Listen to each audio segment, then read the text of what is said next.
Before this city had a name, it had blood on its hands. Long before the cafes, the cathedrals, the fashion weeks, and the Eiffel Tower, before any of that, there was a swamp. A cold, dark, fog-choked swamp on the banks of a wide, gray river. And in that swamp, something was already dying. The bones they pulled out of the ground centuries later told a story nobody wanted to believe. Not of a civilization rising, but of one consuming itself. Paris was never born innocent. It was born hungry. And in 2,000 years, it never stopped feeding. What you are about to hear is not the Paris they teach you in school. This is not the Paris of lovers on bridges and paintings in museums. This is the Paris of mass graves dug in secret, of kings rotting alive on their thrones, of children starving in the shadow of palaces dripping with gold. This is the city where the most beautiful things in human history were created, and where some of the most savage things were done to human beings, sometimes in the same week, sometimes in the same building. Stay with me, because this story does not slow down, and once it starts, you will not want it to. Go back, all the way back. Around 250 BC, a Celtic tribe called the Parisii settled on a small island in the middle of the Seine River. They called it Lutetia. It was a trading post, modest, practical, built on a floodplain that flooded regularly and smelled like mud and fish and animal hides. These were not romantic people. They were warriors and merchants who knew the river, knew its moods, knew how to cross it and how to use it. For centuries, they lived in relative obscurity. The world didn't care about this tiny island tribe on the edge of the known world. Then Rome showed up. Julius Caesar's legions swept into Gaul in 58 BC, and within a few years, the Parisii found themselves facing a choice that no tribe ever truly gets to make: freely surrender or burn. They chose to burn, or rather, they chose to burn their own city rather than let the Romans take it. They destroyed their bridges, lit their own homes on fire, and fled. It is one of the oldest acts of defiance in the city's history, and it achieved absolutely nothing. Rome rebuilt Lutetia anyway, exactly where the Parisii had destroyed it, but bigger, better, more Roman. The conquerors paved the streets, built baths, constructed an amphitheater on the left bank that could seat 15,000 people. 15,000 people watching men kill each other for sport, on land where a Celtic village had stood. Just decades before, that amphitheater still exists. You can walk into it today. Most tourists walk past it without looking twice. Rome held Lutetia for centuries, and for most of those centuries, life in the city was by ancient standards almost comfortable. There were markets, temples, a forum. There was running water. There was the kind of organized civic life that collapses completely the moment the empire starts to rot, and rot it did. By the 3rd century AD, Rome was bleeding from a dozen wounds at once. The borders were collapsing.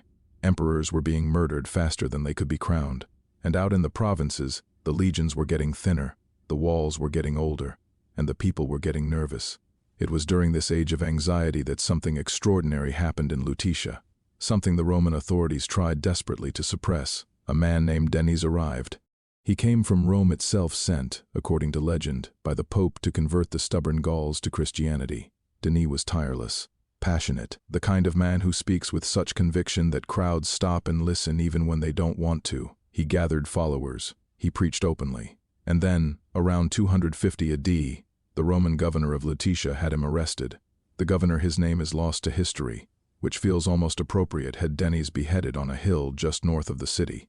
What happened next is the part the history books usually rush past, because it sits uncomfortably between faith and madness. According to dozens of witnesses, Denis stood up after his own beheading. He picked up his severed head, and he walked 6 miles north, preaching the entire way, before finally collapsing and dying. Believe that or don't. But the hill where he was beheaded became so associated with martyrdom that the French still call it Montmartre, the mountain of the martyr. And the spot where he finally fell became the site of one of the most important abbeys in medieval France. Denis became the patron saint of Paris. His story, gruesome and impossible and deeply strange, became the founding myth of a city that would always have a complicated relationship with death. Rome fell. Or rather, Rome didn't fall so much as dissolve slowly, painfully, over the course of a century, like a body that keeps moving even after the soul has left. By the 5th century, the legions were gone from Lutetia. The baths stopped without day. The roads cracked, the administration collapsed, and into that vacuum came the Franks, a Germanic people who were less interested in preserving Roman civilization than in carving out kingdoms from its ruins. For Paris, this transition could have meant total destruction. It nearly did. In 451 AD, Attila the Hun was cutting a path of annihilation across Europe. His army, hundreds of thousands strong, by some accounts was heading directly for Lutetia. The population was terrified. They were packing their things, preparing to flee, preparing to abandon the city entirely, and then a young woman told them to stay. Her name was Genevieve. She was around 28 years old, the daughter of a shepherd, and she had been living a life of religious devotion since she was a teenager. She stood up in front of the panicking crowds, and she told them, not asked, told them that God would protect the city, that if they prayed, if they stayed, Attila would not come. They thought she was insane. Some of the city leaders reportedly wanted to throw her in the river. She didn't move. And then, for reasons that historians still debate, strategic decisions, supply problems, a change in tactical priority, Attila turned his army away from Paris. He never came. The city was untouched. Genevieve became the patron saint of Paris. She is still celebrated to this day. Her remains were enshrined in a church on the left bank that would eventually, after several centuries and one violent revolution, become the Panthéon, where France buries its greatest heroes. A shepherd's daughter who refused to run saved a city with her stubbornness. Paris has never forgotten that. Stubbornness, it turns out, is the city's most enduring quality. The Franks consolidated their power slowly, and the king who mattered most was Clovis, a brutal, cunning, militarily gifted ruler who converted to Christianity around 496 AD and made Paris his capital. Paris was becoming something. You could feel it in the streets, in the construction, in the way power and religion were beginning to fuse together into something that would define European civilization for the next 1,000 years. Welcome to the Middle Ages. And here is where the story gets darker, much darker. The medieval period in Paris is usually depicted as a time of grand cathedrals and noble knights and courtly romance. The reality, the actual, documented, on-the-ground reality, was something considerably grimmer. The vast majority of people who lived in medieval Paris lived in conditions that most people today would struggle to endure for a single day. The streets were unpaved and ankle-deep in mud and animal waste. There was no sanitation system. Garbage was thrown directly from windows onto the street below. The Seine, the river that every tourist photographs, was simultaneously the city's water supply, its bathing facility, and its sewer. The smell of medieval Paris, by every contemporary account, was overwhelming, almost cosmically bad. And then came 1348.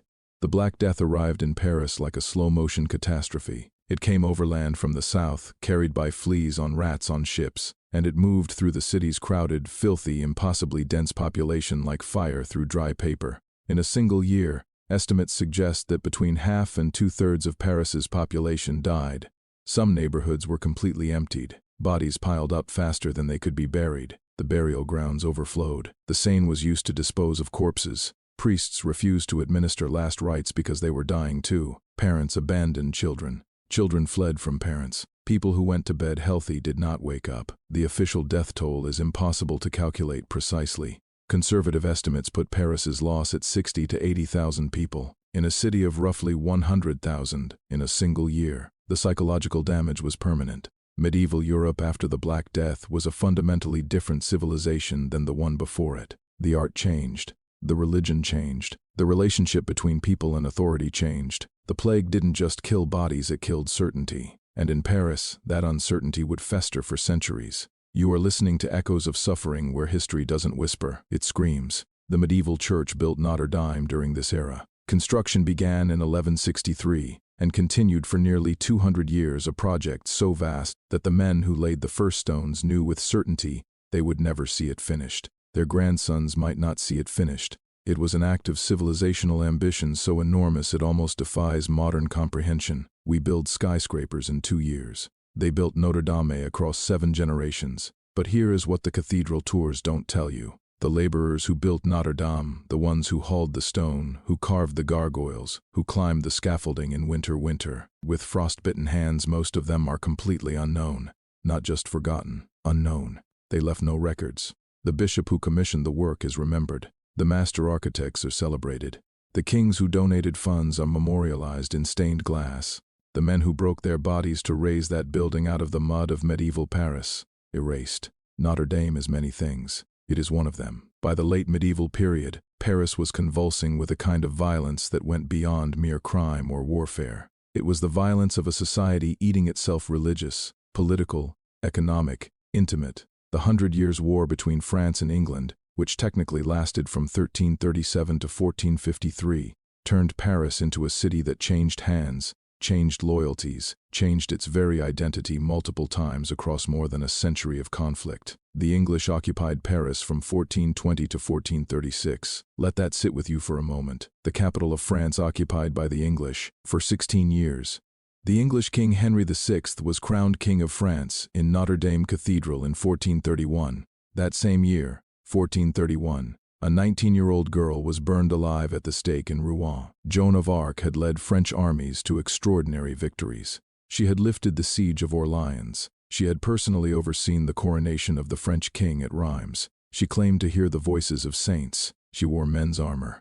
She was a peasant girl from a village in Lorraine who somehow became the most militarily important person in France, and then, captured by the Burgundians and sold to the English, she was put on trial for heresy and witchcraft, condemned on charges that were politically motivated from beginning to end, and burned to death in a public square, while a crowd watched. She was 19 years old. 25 years later, the Catholic Church retried her case and declared her innocent. 500 years later, they made her a saint. Joan of Arc never set foot in Paris, but Paris claimed her anyway, because Paris has always been very good at claiming the people it failed.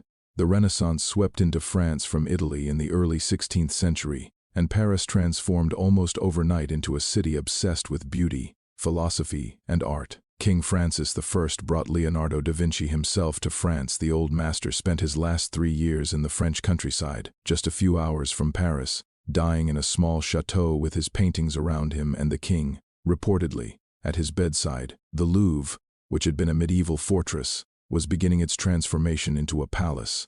The city was expanding. Printing presses were spreading ideas that the church found deeply, existentially threatening. New thinkers were asking old questions with new urgency. It was, by many measures, a golden age. And then August 24, 1572 arrived.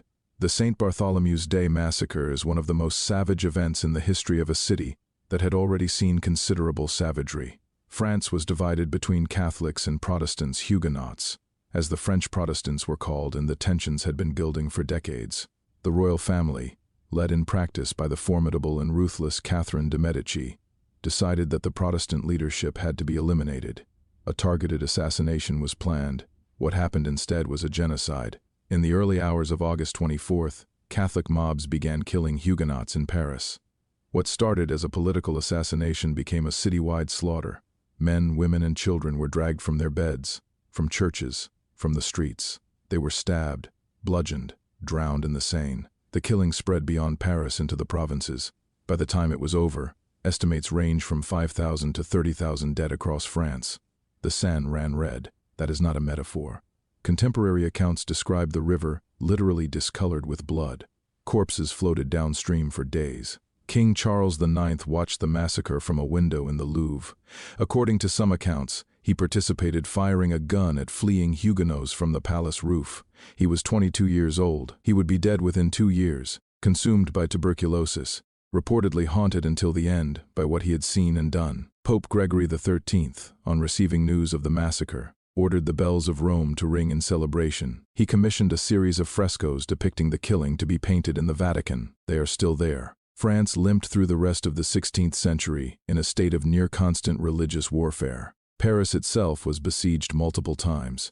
There were famines so severe that Parisians reportedly ate leather grass in each other. The city that had been a cultural capital of Europe became a battlefield. Order of a kind was restored by Henry IV the King, who converted from Protestantism to Catholicism with the famous line, "Paris is well worth a mass." He rebuilt the city. He started construction of the Place des Vosges, still standing, still beautiful, still one of the most elegant squares in Europe. He was assassinated in 1610, stabbed in his carriage in a Paris street, by a Catholic fanatic named François Ravaillac. Ravaillac was tortured for days. Then he was executed in one of the most savage public spectacles in French history, his flesh torn with hot pincers, burning sulfur poured into his wounds, his body finally torn apart by 4 horses pulling in opposite directions while an enormous crowd watched. The crowd reportedly cheered. Then they fought over pieces of his body. Then they burned what was left so thoroughly that not a single fragment of François Rabelais remained on the earth. Paris does not do things halfway.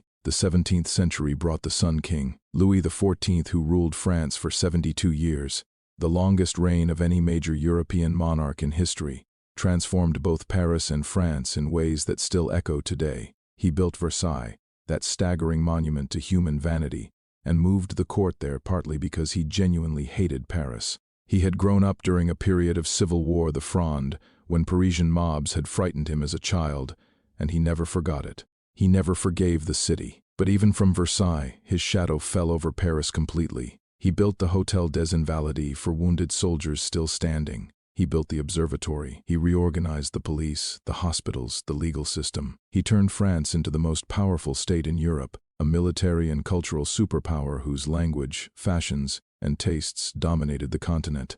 And he did it on the broken backs of the French peasantry. While Louis XIV built palaces, the average French farmer was paying taxes so crushing that hunger was a normal part of rural life. While Versailles dripped with chandeliers, children in Paris died of diseases that clean water and adequate food would have prevented. The inequality was not incidental. It was structural. It was deliberate. It was a civilization built like a pyramid, the dazzling top supported by the invisible suffering of everyone beneath. That pyramid would eventually fall. The fall came in 1789, and it came fast. The French Revolution is one of those historical events so vast and so consequential that it's almost impossible to describe without either trivializing it or drowning in it. So let me give you the texture of it, the feel of it, what it was actually like to be in Paris in those years. Imagine a city of 600,000 people crammed into streets that had barely changed since the medieval period, where the gap between the richest and the poorest was so extreme, it barely seemed like the same species, where basic, fundamental bread had become so expensive that working people were spending 90% of their income just to feed their families, where the king was living in a palace that cost more to heat in winter than most villages earned in a decade, where the aristocracy was legally exempt from the taxes that were crushing everyone else. Then imagine the summer of 1789. The bread prices spike again. The king dismisses his finance minister, the one man the public trusted. Rumors sweep through the city that the royal army is massing outside Paris to massacre the people. And on July 14th, a crowd of Parisians, not soldiers, not radicals, ordinary Parisians, marches on a fortress called the Bastille. The Bastille was, by that point, barely functioning as a prison.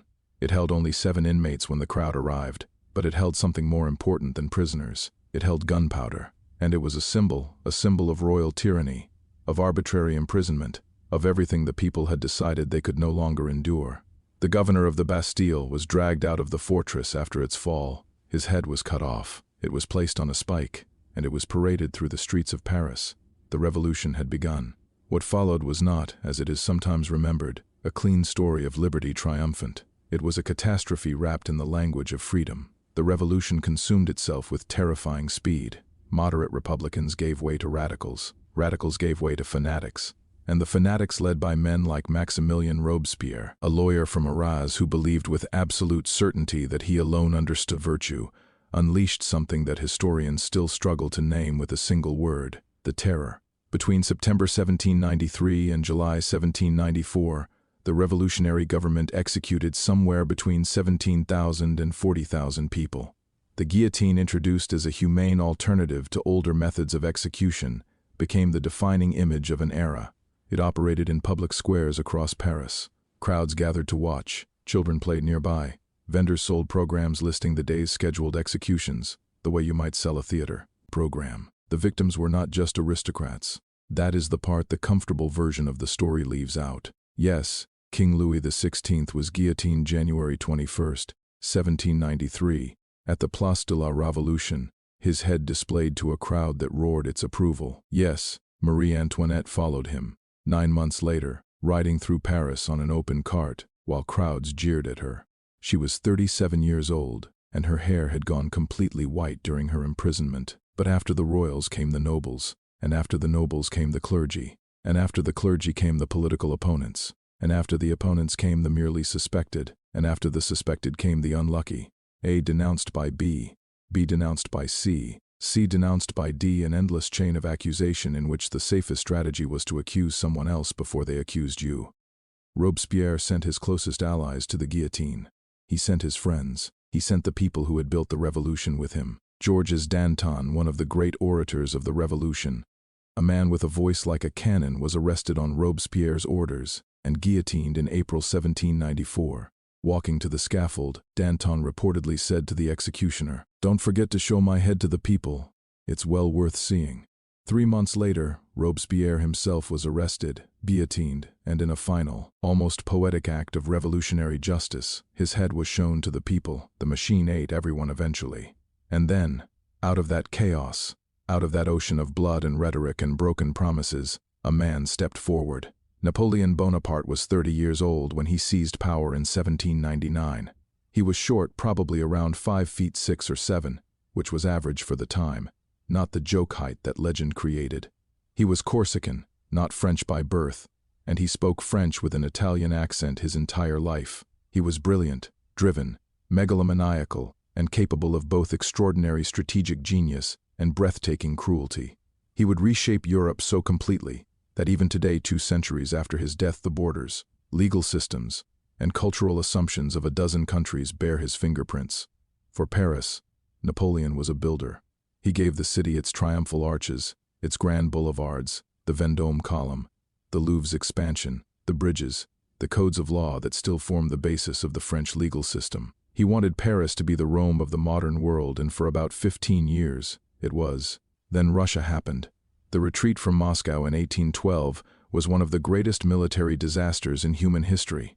Napoleon invaded Russia with roughly 600,000 men. He emerged with perhaps 100,000. The rest died of battle, of cold, of disease, of hunger, of the vast and pitiless Russian landscape that has broken every army that ever tried to conquer it. The image of that retreat, soldiers wrapped in rags, shoes rotted away, frostbitten, starving, dragging themselves across the snow while Russian cavalry harassed them from the flanks. It is one of the most haunting images in the history of warfare.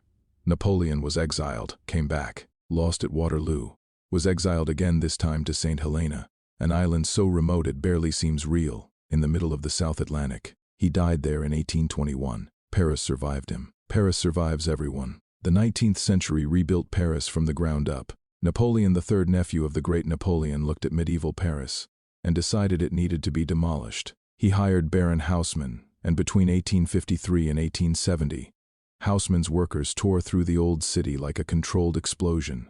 They demolished tens of thousands of buildings. They displaced hundreds of thousands of residents, the poor, the working class, the people who had made their lives in those crooked medieval streets. They widened the roads into the grand boulevards you see today. They installed sewers, gas lights, parks. They made Paris clean and ordered and beautiful, and they made it easier to control. One of the explicit purposes of the wide boulevards, and Haussmann said this quietly, if not always directly, was that you cannot barricade a wide boulevard the way you can a narrow medieval street. The revolutions of 1830 and 1848 had been fought behind street barricades in Paris's dense old neighborhoods. The new Paris was designed to make that impossible. The beauty was real, the sanitation was real, and the crowd control was baked into the architecture. The poor who were displaced went to the suburbs, to the fringes of the city, to the margins. That division, the comfortable center and the struggling periphery, is one that Paris has never fully resolved. It still hasn't. Beneath the beautiful new Paris, something was happening underground that was simultaneously practical and profoundly disturbing. The catacombs. Paris has limestone beneath it, the same limestone used to build the city's REIT buildings. Centuries of quarrying had left an enormous network of tunnels underneath the city, some of them stretching for hundreds of miles. By the 18th century, the tunnels were becoming unstable, streets were collapsing, buildings were sinking, and the city had a secondary problem. Its cemeteries were overflowing. The Cemetery of the Innocents, near Les Halles Market, had been in use since the 10th century. By the 1780s, it was so saturated with human remains that the walls were bulging outward, and the smell was poisoning the surrounding neighborhood. People living near the cemetery were getting sick. The groundwater was being contaminated. Something had to be done. The solution was to move the dead underground. Between 1786 and 1860, the bones of approximately 6 million people were transferred from Paris's overflowing cemeteries into the quarry tunnels beneath the city. The skulls and femurs were stacked with a kind of awful artistry organized into walls, arches, patterns. The bones of saints and criminals and plague victims and aristocrats and revolutionaries and their victims all mixed together, indistinguishable, equal in the darkness. 6 million people. That is the population of a major modern city, stacked in the dark beneath your feet, while Parisians walk the streets above and order coffee, and argue about politics and fall in love and die, and get added, eventually, to the count. The catacombs are open to tourists now. It costs about €15 to go in. Somewhere in there you will never know exactly. Where are the bones of people who watched Joan of Arc burn, who survived the Black Death, who stormed the Bastille, who were guillotined in the Revolution? The entire human history of Paris compressed into calcium. The 20th century arrived and Paris was at the height of its global influence. The Belle Époque, the Beautiful Age, was a period of extraordinary artistic, intellectual, and cultural explosion. Picasso was painting in Montmartre. Hemingway and Fitzgerald were drinking in Saint-Germain-des-Prés. Gertrude Stein was holding her salon. The Eiffel Tower, built in 1889 for the World's Fair, initially hated by almost every prominent Parisian intellectual, had been begrudgingly accepted into the skyline. Jazz was flooding in from America. Cinema was being invented almost down the street. Paris in 1900 was the cultural capital of the world. There is no serious argument against that claim. Then August 1914, World War I. And the world the Belle Époque had built vanished inside 4 years of industrial slaughter. The Western Front was just hours from Paris. In September 1914, the German army came within 30 miles of the city. The government fled to Bordeaux. Parisians prepared for occupation. In a moment of desperation and tactical genius, the French military commandeered every taxicab in Paris, 600 of them, to transport troops to the front. The taxis of the Marne, they're called. It held, barely. The war that followed killed 17 million people. A generation of French men was shattered, literally in some cases, by the new artillery shells that left no bodies, no graves, nothing, just absence. Villages across France lost every young man they had. The demographic wound was so deep it would affect France for decades, and 20 years later, it had to do it again. June 14, 1940. Nazi Germany occupied Paris. This is the moment that sits at the center of modern French identity, like a splinter that can never quite be removed. Paris, the city that had resisted Attila, survived the Black Death, outlasted empires, surrendered to the German army, without a shot fired in its defense. The reasons were military and political and complicated. The French army had been outmaneuvered. The government had collapsed. There were arguments, serious ones, that fighting for Paris would have destroyed it, that the city was worth more as a living thing than as a ruin. And there is truth in that. But the occupation lasted 4 years, and what happened during those 4 years is still, in France, a partially open wound. The German soldiers who marched down the Champs-Élysées were, by multiple contemporary accounts, disciplined and even polite. They paid for things. They followed rules. The terror came later, and it came in many cases not from the Germans themselves but from the French. The collaborationist Vichy government, the French administration that chose to cooperate with the Nazi occupation, was not coerced into anti-Semitism. It enacted its own anti-Jewish laws before the Germans asked for them. French police, not German SS, organized and executed the Vel de Hiv roundup of July 1942, one of the darkest days in French history. 13,000 Jews, including 4,000 children, were arrested by French police in Paris and held in a cycling stadium, the Vélodrome de Hiver, for days in July heat with no food, no water, no sanitation. Then they were deported to Australia, Auschwitz. French police, French hands. It took France 50 years to officially acknowledge its role in the Holocaust. President Jacques Chirac did so in 1995. Before that, the official position was that Vichy was an aberration, not France, not really France. Chirac said what was true. It was France. It happened in France's name, by French people, in French streets. The city was liberated in August 1944. Charles de Gaulle walked down the Champs-Élysées to the sound of gunfire still ringing from scattered German snipers. The crowds were enormous. The joy was real, and the reckoning was incomplete. In the chaos of liberation, somewhere between 10,000 and 30,000 people across France were killed in summary executions. Collaborators, alleged collaborators, people accused by neighbors for reasons that were sometimes political, sometimes personal, sometimes simply vendetta. Women who had slept with German soldiers had their heads shaved publicly. The line between justice and revenge dissolved completely. It always does. In every revolution, every liberation, every great upheaval, the line dissolves, and Paris had crossed that line before.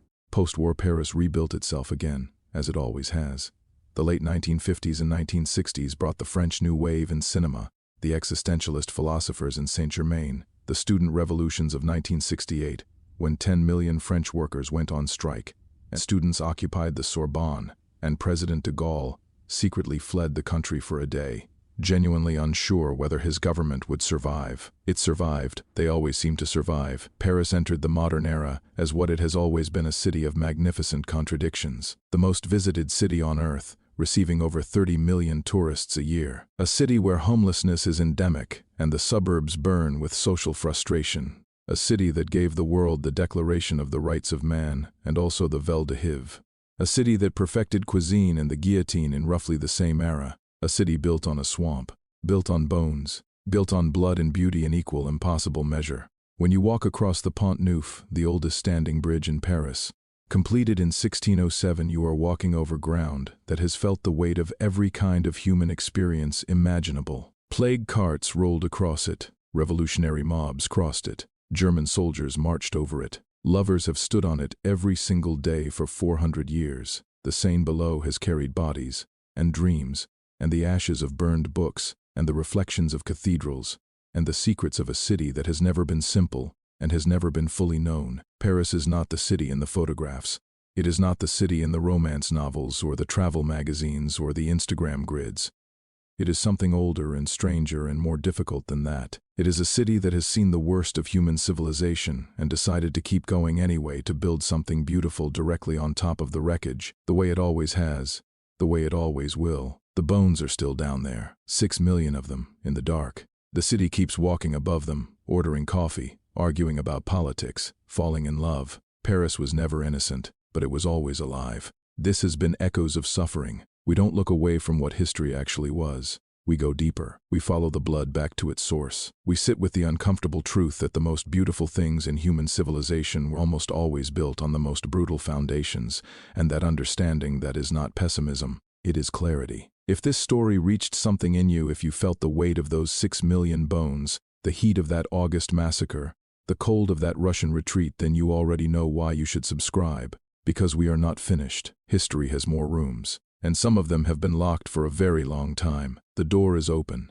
Are you coming in?